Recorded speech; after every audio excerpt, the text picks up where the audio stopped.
Good morning, everyone. Welcome back to our online class of iron making. Myself, Sandeep Kumar Sahu. Today's lecture is about some numerical problems in iron making.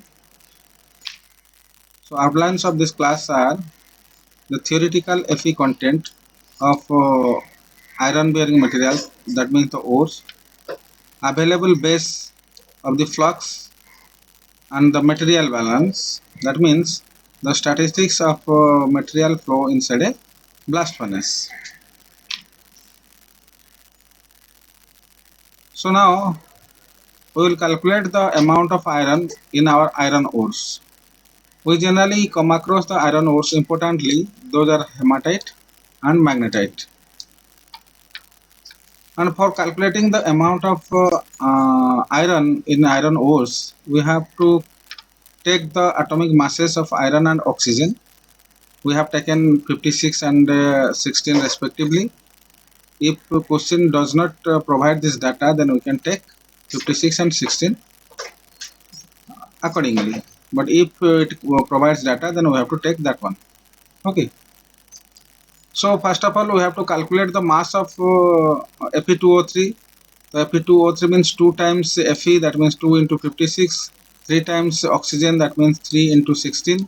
That will give us 160. Then we have to calculate the percentage of Fe. That means the mass of Fe divided by total Fe2O3. That means 2 into 56 divided by 160. That is 112 divided by 160. That gives rise to 70% iron in hematite. Okay, this is the theoretical amount of iron in hematite. That means a hematite ore, that means a hematite, pure hematite contains 30% of oxygen.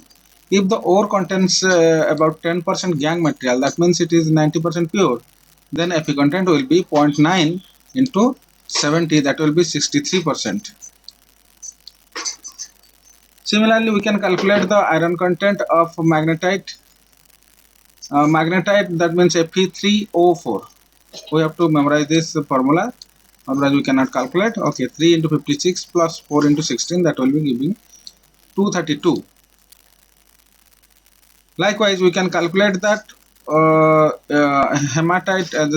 magnetite contains about 72.4% of iron. That means it is richer in iron because the oxygen content is lower, that is 27.6. Similarly, if it contains an ore, a magnetite ore contains 10% gangue, then the total value of Fe will be 65%. Now we can calculate the theoretical value of iron ores. Next, what about the flux? The flux is evaluated upon the available base, that means the base available for the reaction inside a blast furnace.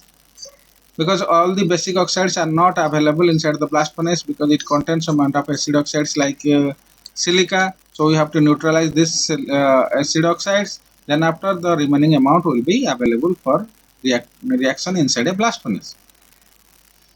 So we know that CaO and MgO are basic oxides and acid oxide is SiO2. If one case study we can take that flux contains about 80% of CaCO3, 17% of MgCO3 and 3% of SiO2. To achieve the slag basicity inside a blast furnace, that is about 1.5. Then what will be the available base? So we know that available base is the summation of basic oxides minus acid oxide into basicity, where basicity is the summation of all basic oxide divided by all acid oxides. So in this case we have only two basic oxides, those are CaO and MgO, and one acid oxide, that is SiO2. So we will calculate according to these oxides only. So percentage CO will be that is 80%, that means 80 into CO divided by CaCO3, that will giving you 44.8%. And percentage MgO will be 17% into 40 by 100. we have to take the values of calcium, that will be 40, and carbon, that is 12, magnesium 24, silicon 28. We can get it from our periodic table. Okay, these are round of values. If question doesn't provide any data, we have to take this data everywhere. Okay, accordingly we will get percentage MgO will be 6.8%, and available base will be 44 plus 6.8 minus 3% of silica. 3% of silica, that means 3 into basicity, because that basicity will be is 1.5 to maintain. So 1.5 times of acid oxide we have to subtract from the basic oxides. So it will be giving rise to 47.1%.